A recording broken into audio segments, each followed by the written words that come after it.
Hi, I'm Mike Yost. I am your host today, and I want to welcome you to the next edition of the SESMII Smart Manufacturing Mindset LinkedIn Live series, where in every episode we challenge ourselves and our guests to think differently about smart manufacturing. So far in our series, we have learned from SESMII members and thought leaders that smart manufacturing should be considered a core competency today on level with safety and with quality. We've heard from manufacturers about the role of smart manufacturing in sustainable manufacturing, the power of AI, the role of smart manufacturing in continuous improvement, and we heard about a manufacturer who is creating their own digital roadmap leveraging some of the SESMII tools. Today we have a special event. As you can tell, we're coming from the floor here at the Smart Manufacturing Experience at South Tech in partnership with SME.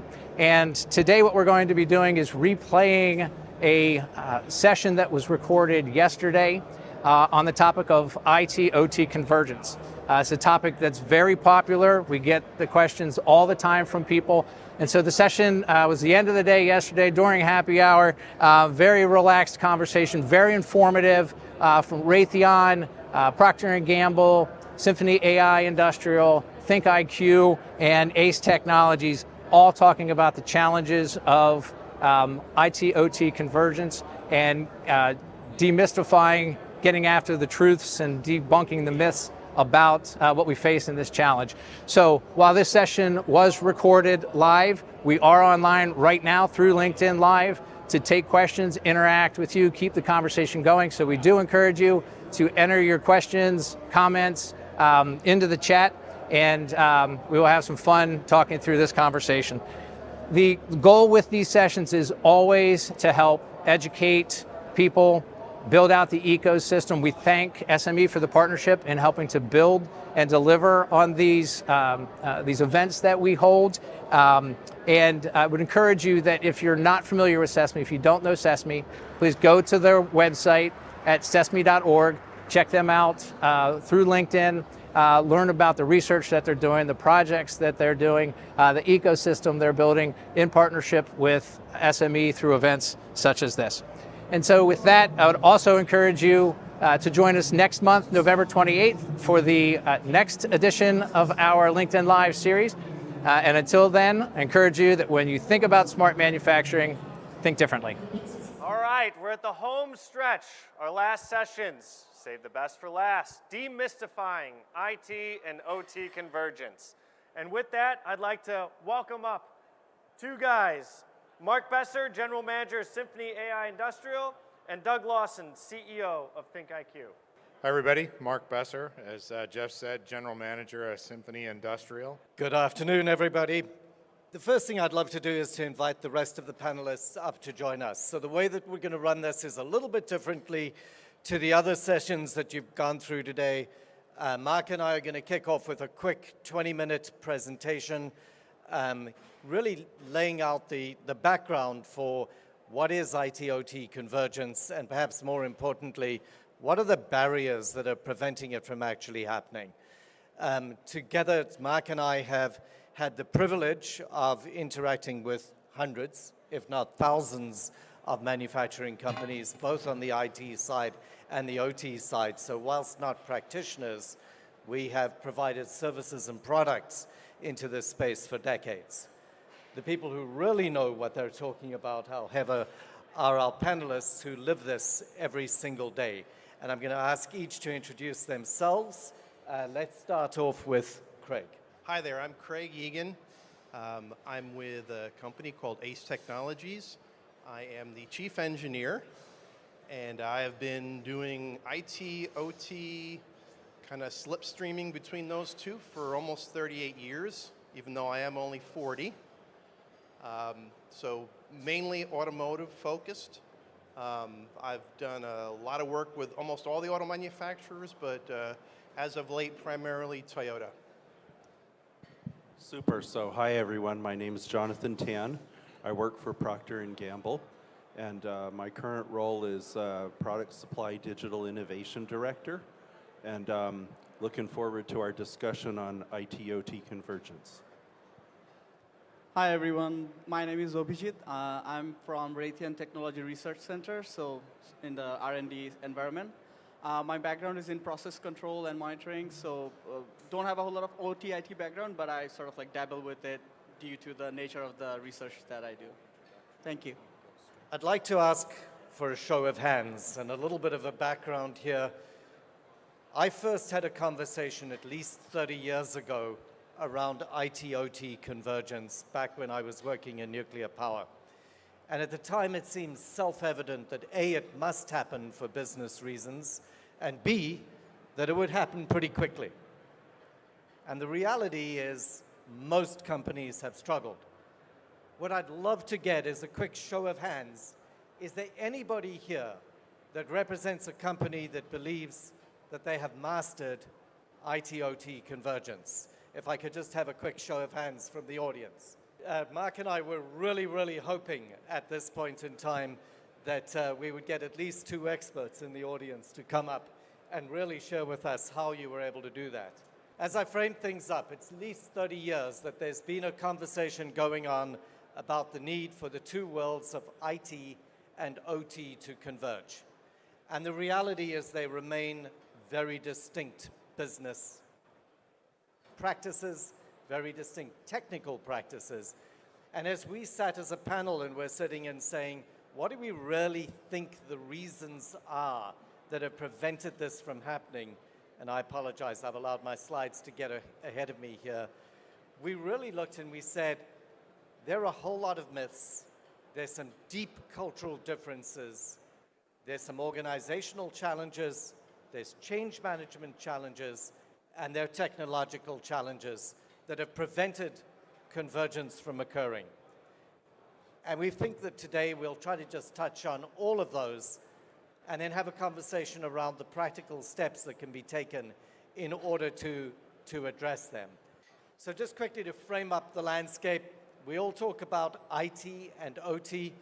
IT is information technology. OT is operational technology. 2 very different worlds. Typically, IT reports up into the CIO. OT reports into the head of operations, into the COO. OT typically happens at a plant or a line level. IT typically happens at a corporate level. The focus of OT is very often on automation and keeping machines running, whereas the focus of IT is very often on keeping the critical financial and logistical systems running. In OT, the time frames in which people try to make decisions and the systems need to operate is often sub-second and real time. And in IT, the data is often aggregated in days or weeks or quarters. The technology is very different from if we look at the technology that exists in the OT world, often embedded machines, purpose-made, bespoke computing and control devices, devices that typically last 30 years, and devices that are expected to operate in reasonably hostile conditions, whereas in the IT space, we tend to see much more modern equipment. We see assets that are realistically expected to have a 3-year lifespan, which is extremely different. And in general, the technology supporting the IT industry tends to be much more modern. And then we see a very interesting thing that the people coming into IT are increasingly diverse from the perspective of we have more and more people becoming professional developers who come from non-technical backgrounds. We have a massive inflow of business people really becoming IT competent, and the tooling available on the IT side of the fence increasingly concentrates on no-code and low-code solutions, resulting in a far more diverse group of people. And yet on the OT side of things, we see a diminishing number of people who are really coming in with hardcore skills in process automation and the technology. So very different worlds from one another. So why have they failed to converge? And there's some good reasons and there's some bad reasons for it. So on the slide, I really put up, the phone as perhaps the most sort of symbolic device of how we think of IT today. So much of what we do has moved to this format. And then the PLC at the other end of the spectrum, which is where so much of what we do in OT happens, which is in physical devices designed to do control. And there's a lot of things which, quite frankly, are becoming myths about the need to separate these things. There is a real purpose and a reason why we have specialized hardware. We have it because it's in a hostile environment. Things need to be more robust. There's been a really, really good set of reasons why the hardware is different. And yet, as a thought exercise, I want everybody to just think about the robustness of the phones that you carry today. Years ago, when I was working for a major automation vendor, I went through an exercise with a less robust phone than you can purchase today of saying, guys, look at the threat that we face in the future. And if you drop a phone and a PLC from the same height, the phone will keep working. If you let a phone run at 140 degrees centigrade, it will keep operating and gracefully shut down. The PLC will run till it stops. This can operate underwater, not just when it's being splashed, and it can work in a highly corrosive environment. What it can't do is it can't operate for 30 years. So there's a whole mythology around the physical hardware needing to be fundamentally different. And increasingly today, what we're seeing is this gap is closing, and we're seeing the embedded devices that exist, even the industrial format devices, under the hood have the same processor architecture that you have in general purpose computing devices. The second myth in this space is the sort of perception that says, well, I need specialized equipment and programming languages because the one world is real time and the other world is not. And yet, when you look at the most demanding of real-time applications today that happen in the area of motion control, gaming, entertainment, you see that general purpose hardware can meet real-time requirements at a fidelity and even at a repeatability that is higher than the specialized real-time hardware. And the operating systems supporting real-time behavior no longer require the degree of specialization than they did before. In the OT space, interestingly enough, when we go back into the history of operational technology, as OT protagonists, we invented networking long before traditional IT computers were networked. And as a result of that, there are dozens of different types of OT networks, when in the IT space, we've really come down to one. And yet, when we look at it from an OT space, that same network is now dominating. In OT, we have a bunch of specialized programming tools. We use tools like ladder logic. We use other programming tools that really bring programming to an engineer. And yet, when we look at the very high-level programming languages that are now available for doing control-centric work, even the languages should have the potential to converge. So a lot of the historical valid reasons for our worlds to be very different have to a large extent disappeared.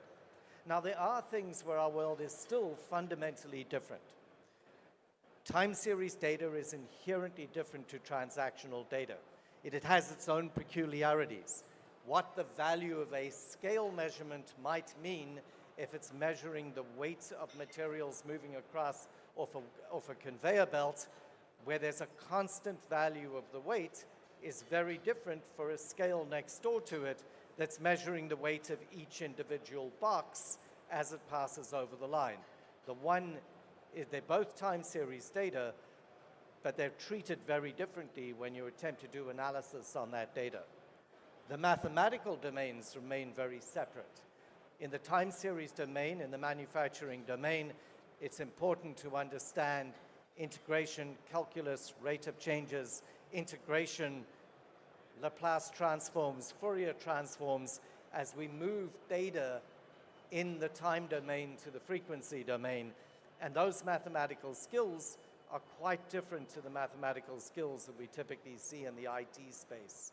And then fundamentally, we still tend to cater for very different types of users. So these are some of the good reasons why there's reasons to respect the two different disciplines. Culture.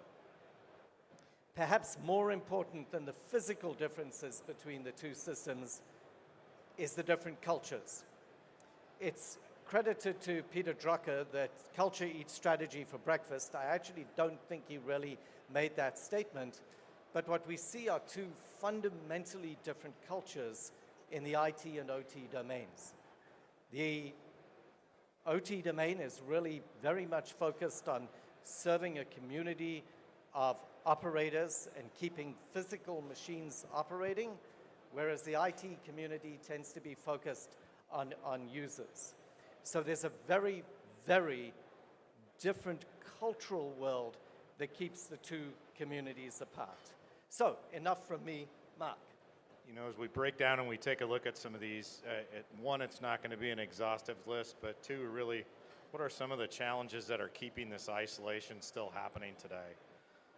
Doug kind of introduced this idea of culture. I think culture is an interesting one. We mentioned in the first slide, when you just take a look at the sheer fact that the two organizations roll up someplace differently in the company. That also means if you translate that a bit differently, they're incented, the groups are incented differently. Many times that IT organization is really focused on and measured against financial targets and the financial impacts, where the OT organization is usually centered around some notion of production excellence, right? I need to do better with the resources that I actually have. Does that put them at odds? Not all the time, but many times it does. When you take a look at this notion of the two groups tend to think differently when they solve problems. When you think IT, instantly in these days, we start thinking about agile methodology. We think about fast, repetitive, kind of quick loops, user feedback, driving through that process. When you flip over on that OT side of the house, first and foremost, what comes to mind is restoration of service. Because we're trying to get a line, we're trying to get operations back up and running. And then some point in the future, we'll start thinking about, when we have time, going back and doing root cause analysis to try and figure out what just happened, right? Accountability is an interesting one too. Who's responsible for actually solving the problem, or who's responsible for making the decision? We think about software and technology solutions that are going into an OT environment. Who picks those, right? The IT group is going to come at that decision from a very different perspective than the OT group is going to. But defining this notion of clear lines of accountability to who's on first and who's actually making the decision and who's driving, certainly much better when both organizations are there together in harmony making that. That's not usually the case. Data is going to show up a couple of times as we work our way through this. But when we start talking about unification, we start talking about bringing these two organizations together. There's already a tremendous amount of data that's out there. Well, when the two come together, we're going to unlock even more data. So the organizations that are already in a data decision mindset are going to be much better equipped to figure out, what am I actually going to do with all of this once I start mobilizing it and I start having it. Doug mentioned the customer. I'm going to put a different spin on the customer. I think a lot of times when we put solutions in, we forget who the real customer actually is. And many times, it's not someone internal to the organization. From the OT perspective, we're usually trying to get that product out better, faster, quicker, right? Get it out to market, get it in the hands of the consumers that are actually trying to get it. Isn't ultimately that's the customer that we're trying to satisfy? And the solutions and the technology and the applications that we're putting in internally, aren't they there to actually support that function? And I think when you put that focus on the end customer, you start to realize maybe the organizational barriers between us don't really matter, because we should be coming together to solve a problem for someone else outside of our company, right? Continuous improvement, this could actually come in a couple of different spots, but the OT organization is already in a continuous improvement mindset. They're wired that way from an engineering perspective. How do I make tomorrow better than today? The IT group, I'm not necessarily I don't think they necessarily share that same mentality. Just point of reference, I grew up as the IT programmer. I was slinging code 40, almost 50 years ago now, right? But for the last 15, 20 years, I've been banging around in the manufacturing space and spending way more time on the OT side of the house. So I think I have this unique perspective when taking a look at both of those organizations. Let's jump over to organization on that note. The IT groups and the OT groups behave differently. They're incented differently. They operate differently. I think that's a given. I think another, if I take that one step further, IT in and of itself generally doesn't have money. They have a budget, but that budget is usually a recharge back to the rest of the organization that they're actually supporting. The plants, on the other hand, and the OT side of the house is generally where the money is actually getting produced, right? It's where we're making money. It's the products that we're making is actually generating that money. So that may sound like an insignificant difference, but I think it creates a different mindset right out of the gate. Data-wise, both think about data differently too. From an IT perspective, we're usually thinking about consolidation of data, putting it in a data lake, doing batch reporting on it, sharing that later. Doug mentioned earlier the OT guys, it's usually time series. There's usually a time sensitivity to it. I'm usually looking at it in milliseconds, and I'm trying to either solve a problem or head off a problem before it happens in the manufacturing line. Different skills. I think this is a good one too. Again, kind of back to my own personal experience. I grew up learning how to code. I figured out how to be a programmer. I picked up networking skills. I knew how to use a database. That's fundamental what IT is trained to do when they get out of college. They don't come out of school with engineering discipline or an engineering background. On the other side, the engineering guys, process, control, automation, right, safety, they have that perspective, but they also learn coding along the way. Because they're interfacing with the PLCs, they're figuring out ladder logic, they're figuring out coding. I think the OT guys many times have a bit of a leg up on the IT guys. So that skill gap difference is an interesting one that we need to figure out how we address. Maybe that's cross-training. I'm not sure everybody wants to go back to college after you finally got out and got that degree the first time. Collaboration and sharing. Boy, information is power. In tight job markets, some might interpret that as saying information is job security.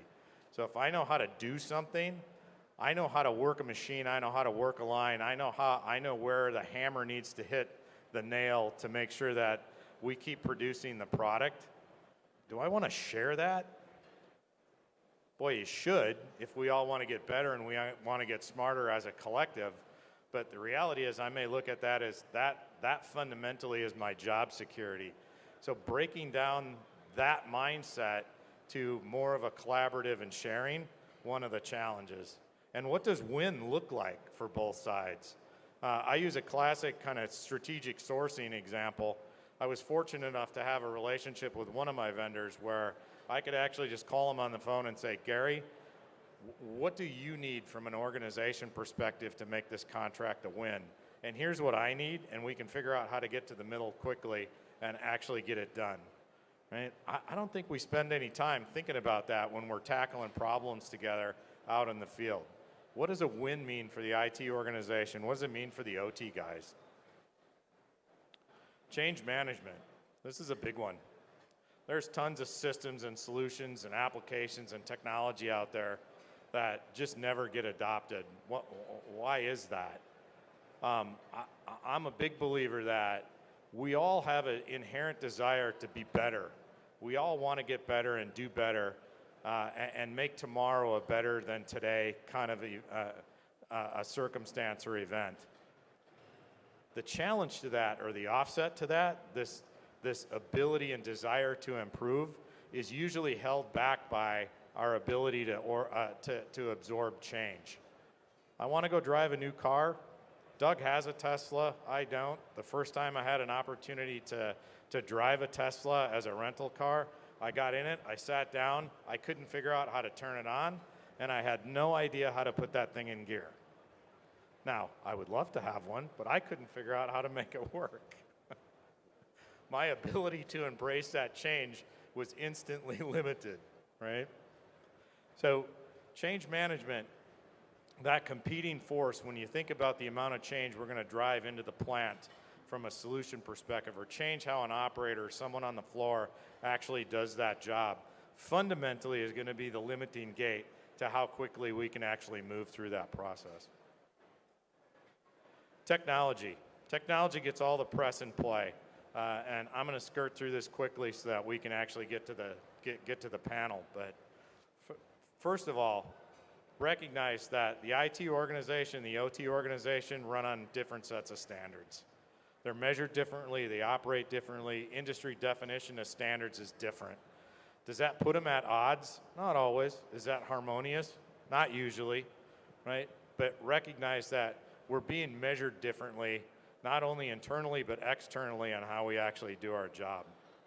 Scalability is hard, especially for the OT guys. And we'll hear some stories here shortly about, running on networks that aren't connected to the outside, right? IT generally running the big infrastructure and the big networks already set up and are already kind of cloud enabled to take advantage of that hyperscale and that growth. The OT guys many times are running on aging infrastructure, and or it's not even connected to the outside, or doesn't have the plumbing to mobilize and move that data outside of that internal small network.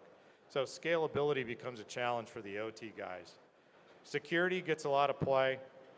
No doubt the aging infrastructure and the aging equipment that's on the manufacturing floor was never built to handle the current day modern IT security threats. Are we getting better at that? Yeah, absolutely. The new machines that are coming in with that capability built in, but man, replacing that old infrastructure is expensive. I don't know a lot of organizations that have an unlimited capital budget to spend on new equipment. We're usually trying to figure out how we get more life and more extension out of the investments that we already made. And then lastly, I'm going to finish technology with data. And I think this is a good one to kind of tie it off before we go to the panel. Fundamentally, data is different. We already talked about this notion of time series and the fact that it's not transactional based like the IT organization is used to seeing. Let's take that one step further. IT for how many years has been storing data in relational databases? For as long as I can remember, 40 years ago, 50 years ago, we already had relational databases.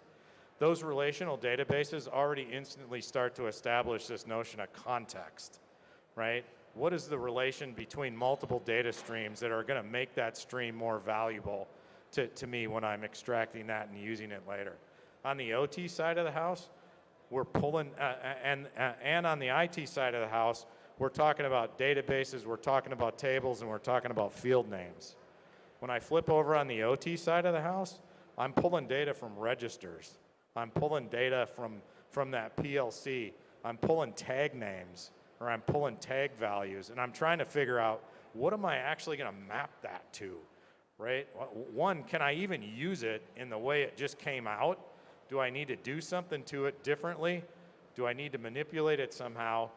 And then when you layer on this notion of context and relation on top of it, the individual value itself may not be that valuable to me. Is it important to know a weight? Sure.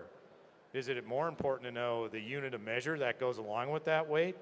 Absolutely, right? I start to build this level of context, but for manufacturing data, I got to create much of that when we actually collect it. So thinking about data is a big difference between the two organizations. All right, with that, we'll use that as the backdrop to ask our panel a couple of questions and get their real life experience to kind of what they're actually seeing, feeling, and experiencing out there in their jobs. All right, so as I said in the introduction, Mark and I have spent a lot of time watching others try to master this.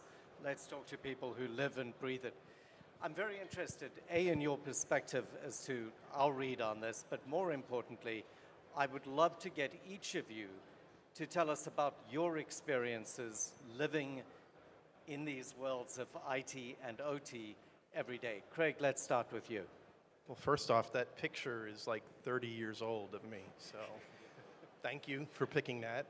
You're welcome. So I started my career in the 80s as a controls engineer for General Motors, and I'm kind of ending my career in the next 20 years owning a software development company. So I've really lived both sides. In our industry, we call people like us unicorns.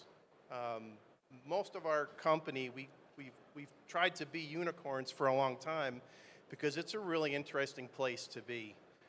That being said, I am highly optimistic that the IT-OT convergence is happening all by itself for two very important reasons that I never would have envisioned even 10 years ago. They're converging because of YouTube and cybersecurity. They're really the two pieces, right? The OT folks did not necessarily want to engage with the IT folks until cyber attacks occurred. And it opened their eyes maybe a little bit to the importance of some of the more structured IT processes that we have. It also brought a lot of the IT folks down to the shop floor because they could no longer understand or comprehend or stop an attack if they didn't understand what a PLC was. They knew how to spell it, but they didn't know what it was. So they really had to engage much more, which brought some of the IT folks, it got them a little more respect and importance. They understand the dangers of maybe not following some of the processes. The flip side was YouTube and ChatGPT, because most of the OT folks that I worked with 30 years ago were electricians who became controls engineers, highly talented, really understood their processes. However, the modern day OT folks, a lot of them are college graduates, and YouTube is an incredible resource. I can have a master's degree in YouTube and learn all kinds of amazing things.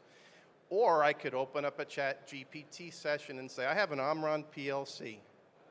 I would like to collect data from this PLC into a database. How do I do that?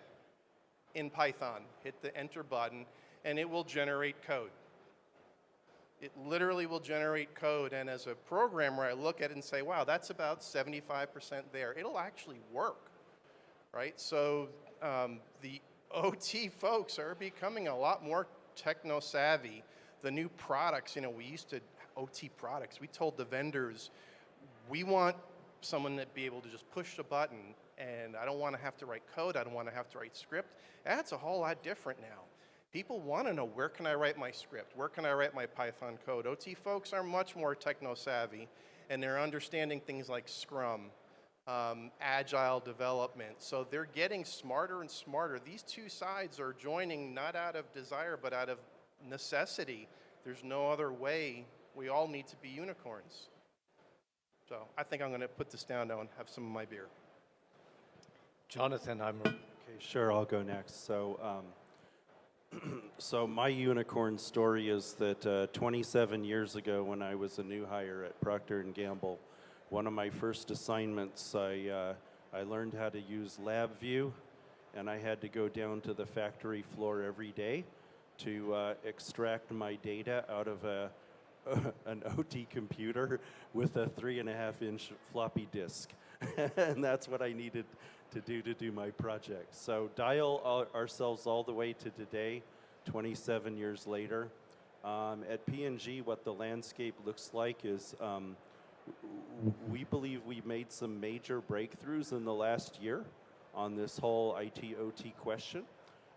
First of all, we now have a standard edge to cloud solution that people can use. A year ago, it didn't exist. We also have standards that go from cloud to edge that didn't exist a year ago. And so the cloud to edge solutions, maybe we were working on that standard. We had one. Now we have about 100, and pretty soon we'll have about 1,000 of these implemented. We call them smart boxes. And for edge to cloud,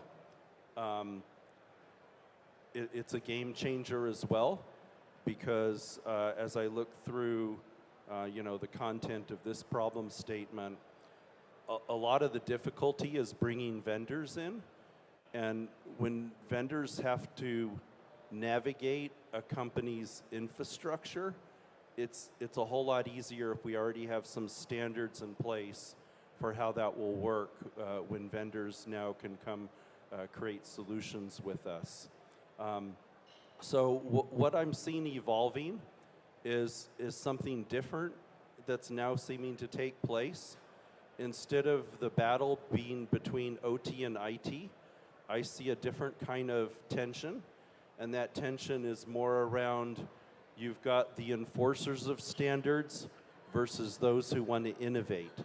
So the enforcers of standards are going to be IT and OT.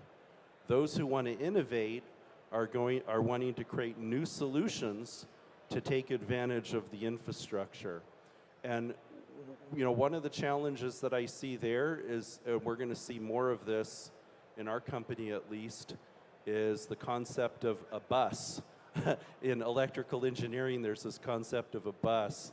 And for the concept is that instead of allowing all that information flow to be a massive spaghetti, that you have to route everything through a bus so that it's controlled, and that you can control it from a capacity standpoint. So what happens when you don't have this all organized well is that you're not going to have enough capacity to move all your information. And what will happen is certain solutions will be shut down if the information is not known about them arbitrarily, right? And so with a bus solution, you can actually parse out that capacity, and you can know which solutions get more of the priority infrastructure than others. One might say, fine, just invest in more capacity, but we're always operating at the limit of that capacity. So what I see is kind of a different future shaping out, just simply because of new technologies that are available, such as standardizing edge to cloud, standardizing cloud to edge, and then bringing the bus solutions online. Yep. Excellent, thank you so much. Abhijit, you have a particularly interesting situation at Raytheon because of the security side. Yeah, so being in the defense contractor industry, right, so, and being also in the research lab, like some of the lab that we work on are still isolated from the outside world, right? So they're not connected. And so it gets a little bit challenging sometimes, right? But that's the sort of world we live in, right? That we have to make sure that we protect our IP, we protect our innovation somehow, right? So there was an interesting story that I was talking to you about where one of the vendor came in for the additive manufacturing, and they convinced us to put in like Xfinity, just the internet, so that we can upload the data to the cloud. And I think they were able to sell to the leadership that once you upload it, we can guarantee predictive maintenance of the machine. That's a big sell, right? That we don't have to wait for the machine to go down and then have downtime, as opposed to we know ahead of time that the machine is going to be down.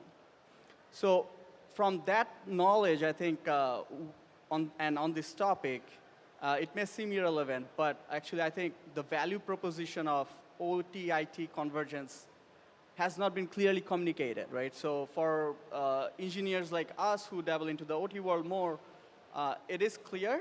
It is pretty clear that they should be integrated, but maybe for the decision maker, it's not out there. The data are not out there that, what are the benefits that I'm getting out of getting the OT-IT convergence And what are the trade-offs that I'm giving away, right? Can I still keep my IP, right? Can I still keep the whatever I do secure? So I think that goes back to the one of the slides that you're showing, where you have like a supply chain, resilience, right? The supply chain cybersecurity. So in all those stuff, I think sort of is getting there. It'll just take time. And again, like I come back to this point, like what is the value proposition, and sell me that I can still keep what I want to do. I can still keep my IP. I think that's the takeaway. I'll also differ a little bit on you that the OT side has a leg up. For like many times what I have seen, like if you try to get the IT on the OT side, they're often busy with like yesterday's problem, right? So they're trying to fight the problem they had yesterday. So as much as they want to embrace IT, they may not have the luxury, right? So I don't know the solution, right? But I think as a community, we probably should look for a solution on that. Jonathan, I have to laugh as you were telling the story of 27 years ago, using the sneaker net, as I call it, to walk around and do data collection on your 3.5-inch floppy. I can tell you 27 years later, I was in a plant 2 weeks ago that had 45 work cells. They weren't using a 3.5-inch floppy anymore for data collection, but they were using a memory stick and walking from machine to machine to actually do data collection. So in some ways we made progress. The device is smaller, but in other ways we're still using tennis shoes to collect data. Let's flip this around. We talked a little bit about internal. Let's talk about external, and Jonathan started to touch on it a little bit. As you take a look at cloud and hyperscale vendors, as you take a look at system integrators, as you take a look at external companies like Xfinity that you were working with, are those organizations even prepared to help us, or are they complicating this whole IT, OT convergence? Did you want me to take that first? Yeah, go ahead. Okay. Any order. So I think it builds on the same points I was making earlier. I think it's no longer a reasonable expectation to have a vendor come in and try to navigate across IT and OT in a company environment like ours. Instead, what we have in play is that we have our edge to cloud standards and our cloud to edge standards, and soon to be our bus standards is what I would call them. And then if vendors come into play, then they would be coming into play on infrastructure that we've already prepared to have ready to go. So, so I see the challenge is that if you're coming in with nothing, yeah, you're going to have to negotiate all of those challenges. Yeah. So honestly, the biggest challenge that, whether it's an integrator or a cloud provider, it's education and respect.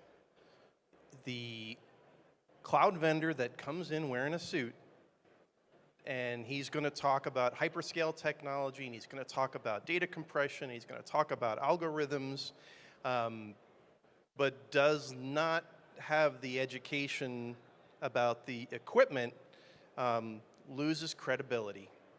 And so when you lose credibility, when two teams are trying to work together, IT and OT, they have to respect each other, and the only way they can respect each other is to understand each other. So when you recruit someone for a position, whether it's in a company or whether you're a vendor, that's critical.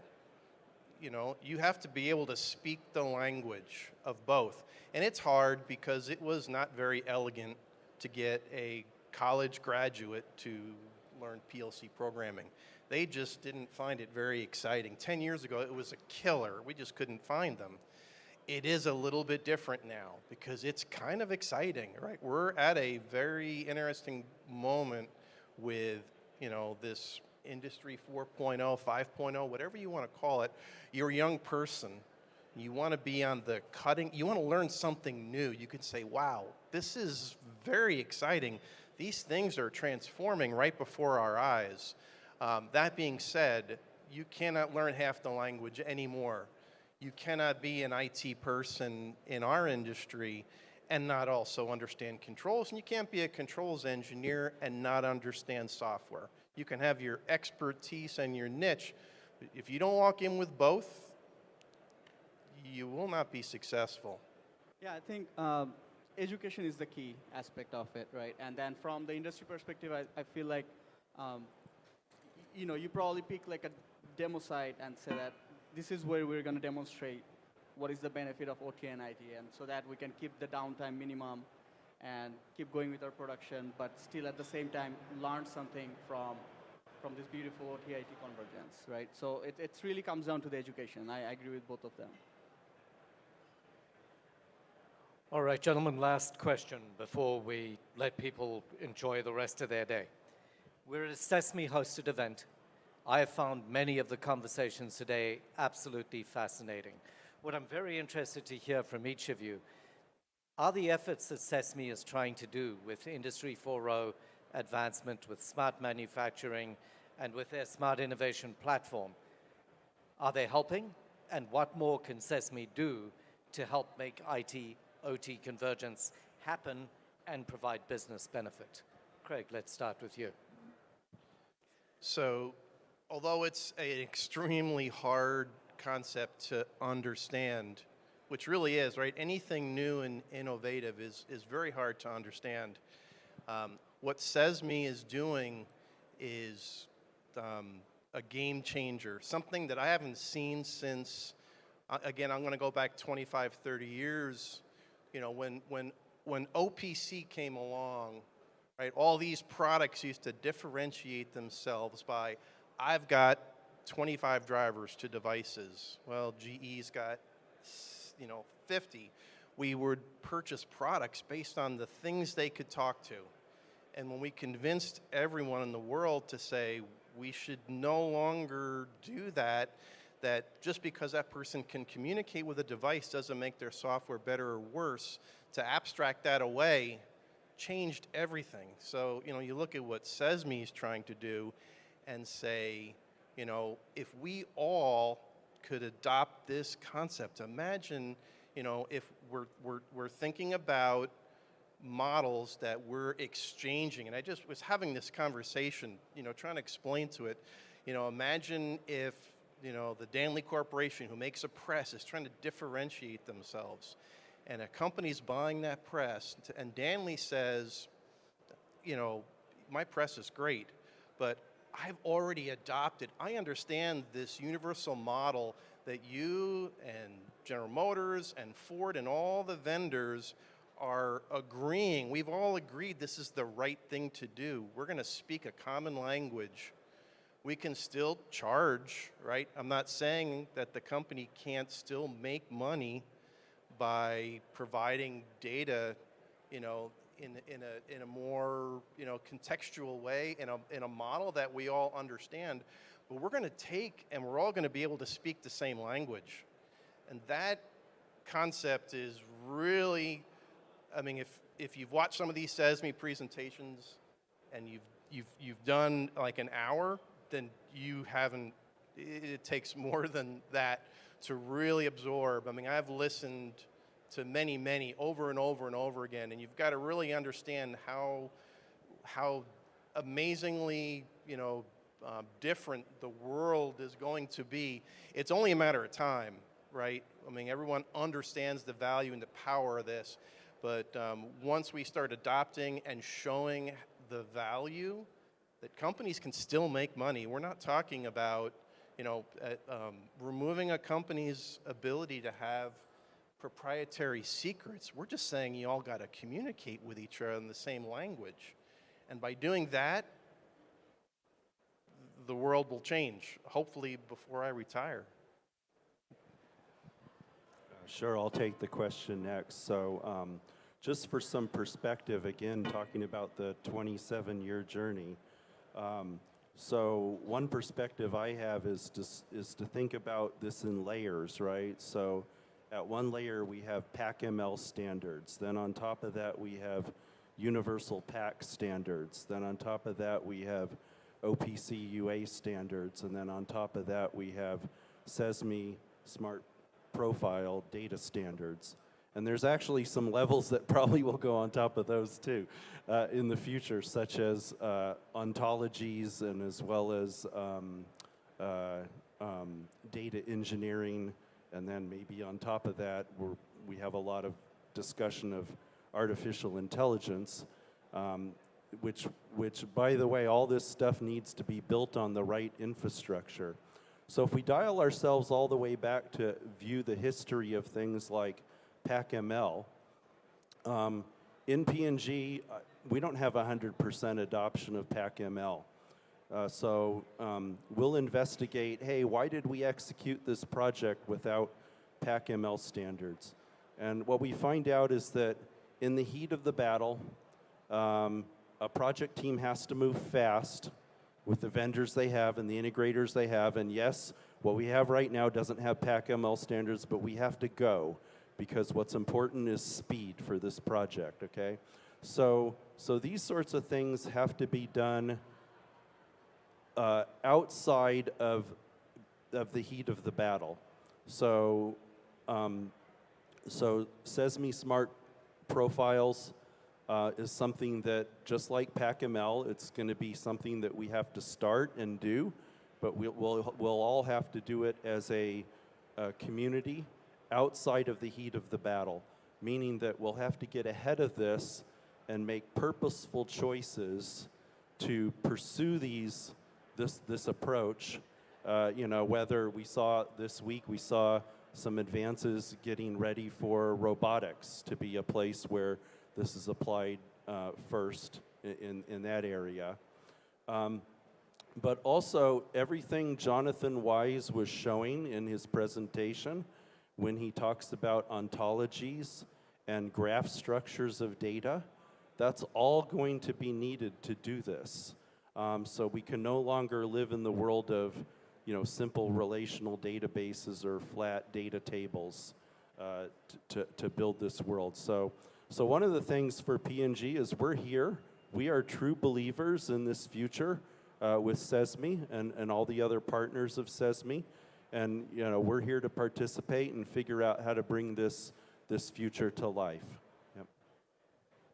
Yeah, I mean, we have participated in many SESMI programs. I mean, Allison's sitting there nodding her head. I totally agree with what they're saying. And I think future, not just SESMI, like SymphonyAI, right, the Cybersecurity Institute, if they come up with standard with all the stuff that SESMI is producing on top, to add on top of that, that would be wonderful. But yeah, I mean, I'll keep it short. I'll agree with you that SESMI has a great role to play, and probably in the future, SymphonyAI too, going down that path. Well, with that, I think we'll bring it to close. Doug, do you have anything else you want to add? Just a very big thank you to the 3 practitioners and panelists. Thank you so much for your insight, and thank you for the audience for sticking with us between the beers. Cheers.